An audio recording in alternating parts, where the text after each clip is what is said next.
The Canterbury Tales by Geoffrey Chaucer. Page 15. Who asked you? Red as a firebrand, the miller's hair and beard showed through the mist like beacons. With flaring black nostrils housed in a red tufted nose, the miller rampaged down on us like a wild boar. The reeve's fingers closed round the handle of the carpenter's mallet, but he did not pull it from his saddlebag. "Drunk already, Matt?" he said, blipping the miller's horse on the nose with his reins as it cannoned into him. "What if I am, you woodpecker?" retorted the miller. "Isn't it bad enough to be traipsing through fog and rain, and up to our noses in mud?" "Best place for your nose," muttered the reeve. "Isn't it bad enough without having to listen to a chiseling carpenter?" "Hey, hey, hey! What is this between you?" said Harry. "Have you two brought some old grudge along with you?"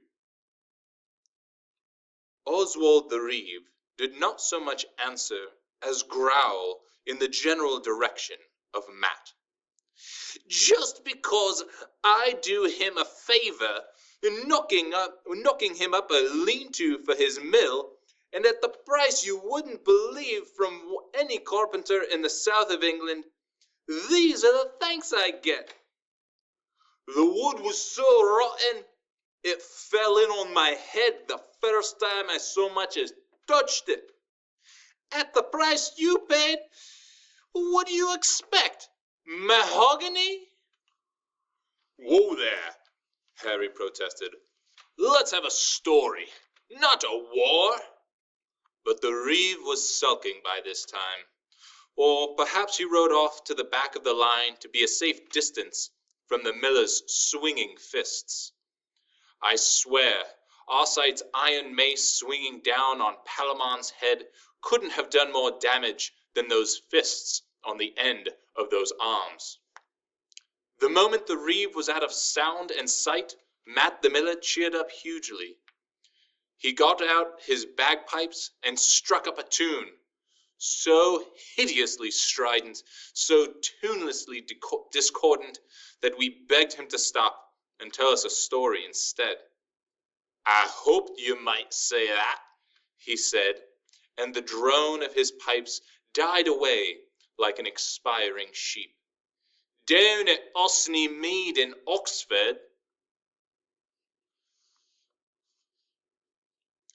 The scholar, an Oxford man himself, looked up from the book he was reading.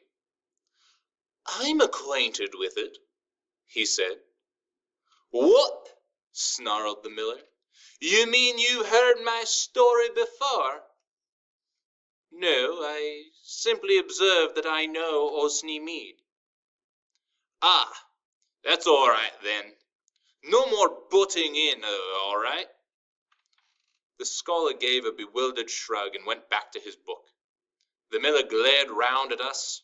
Then his ruined face collapsed into a grin that showed all his tombstone teeth. "I have to admit, I'm a bit tipsy. I can tell from the way my words are coming out. If you have any trouble following, just shout. And ladies, if I give offense, blame it on the drink." I'm not sure I ought to relay the story with which Matt the miller regaled us. It wasn't, how shall I say, it wasn't the kind of story you hear in church or recount to your mother when she gets home. Still, it fetched a lot of laughter from some of the pilgrims, so I had best not keep it from you. If you find it a little rude, you had better cover your eyes while you read. The Miller's Tale, a Barrel of Laughs. Down at Olsney Maid in Oxford lived a carpenter called Oswald, a crusty old miser, just like him over there. But he had married a pretty young thing called Allison. Now, everyone was in love with Allison. She was as pert and as pretty as a squirrel up a tree, though, to tell the truth, she should not have flirted so much with the men. Most of the time, she was only joking, like with poor Absalom the clerk. But Absalom got quite the wrong idea. He was all set to elope with her whenever she said the word. Nicholas was a different pot of jam. Nicholas was a lodger in the carpenter's house, and Allison just could not take her eyes off him.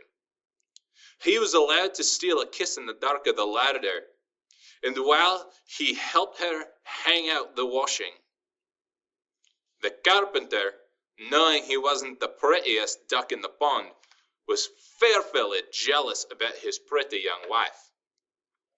He never let her go out alone and trusted her in the company of no man, except Nicholas. "Nicholas is an educated man," he would tell his neighbors proudly. "A clever man, a religious man." It was true that Nicholas was clever. It was he who thought up the plot, after all. A plot to make an utter fool of the carpenter. He whispered the plot to Allison, who giggled behind her hand. Then he went to his room with food enough for a fortnight and locked himself in. "Where's Nicholas?" said the carpenter 3 days later. "He hasn't eaten with us since Monday." Then Allison wrung her hands. "I'm worried about him, husband.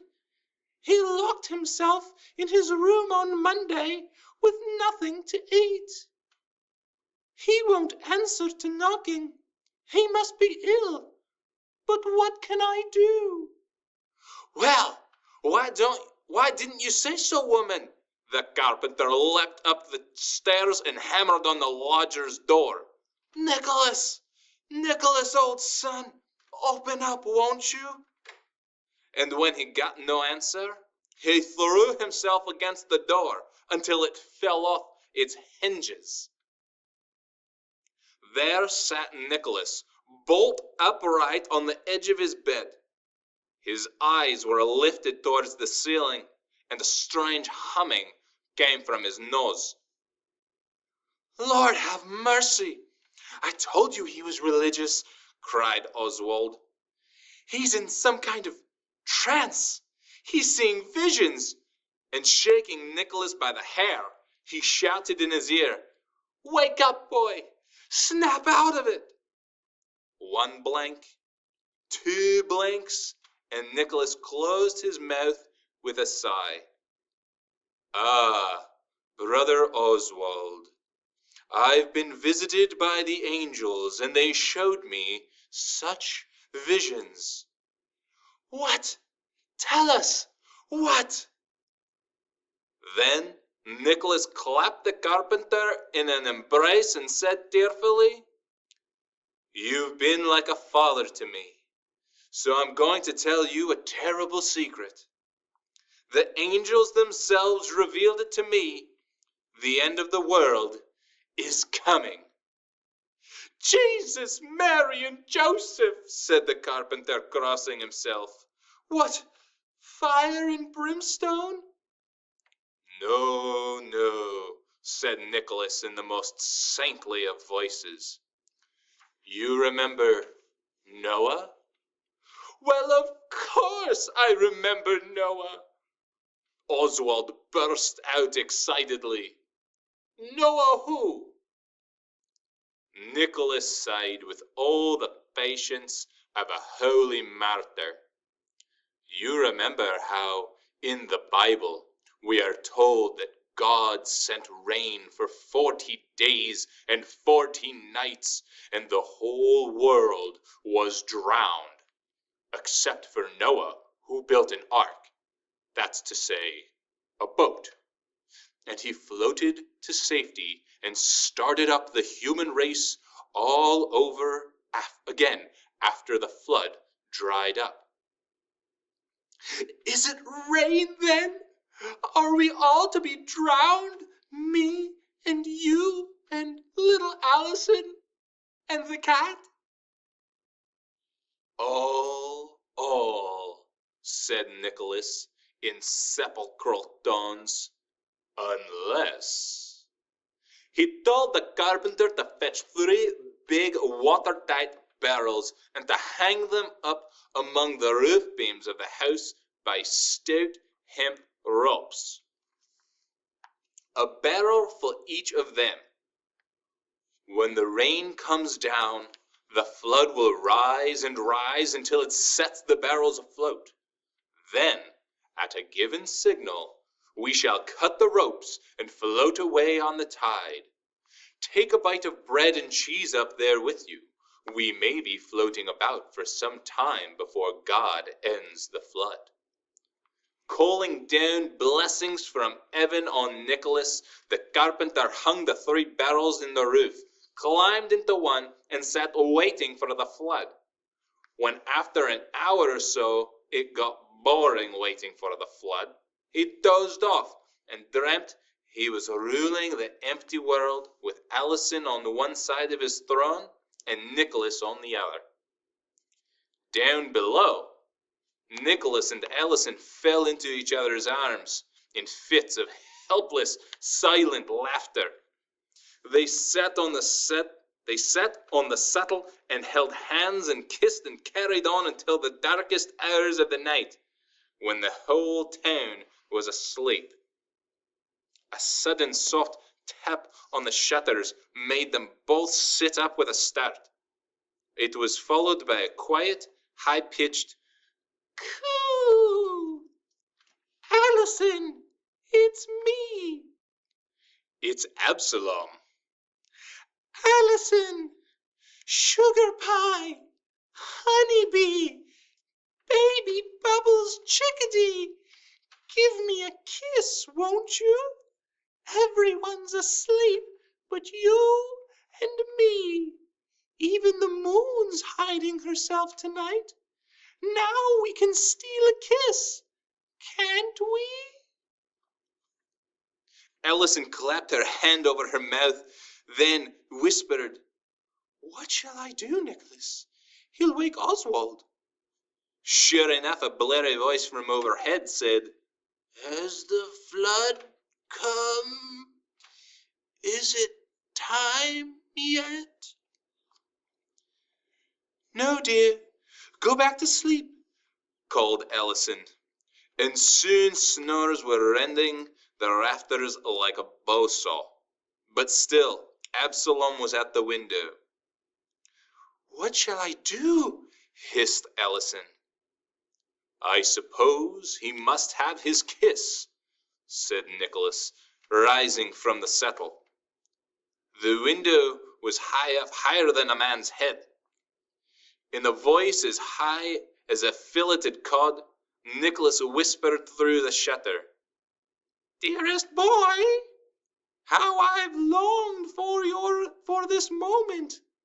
But close your eyes. It's not fitting that a woman should be seen in her night clothes, even on the darkest of nights, and even by one she loves so dearly. And he leaned out the window to plant a kiss on Absalom's waiting lips. Allison burst into such a fit of giggles that she had to stuff her apron into her mouth, and still the laughter snorted and snuffled in her nose. Down the street, Absalom heard the giggle, felt that Nicholas's beard tickle his chin, and guessed at the truth. He danced off down the road with such a height of temper that his vest all but scorched. but not one sound escaped his lips, only silent, wicked curses.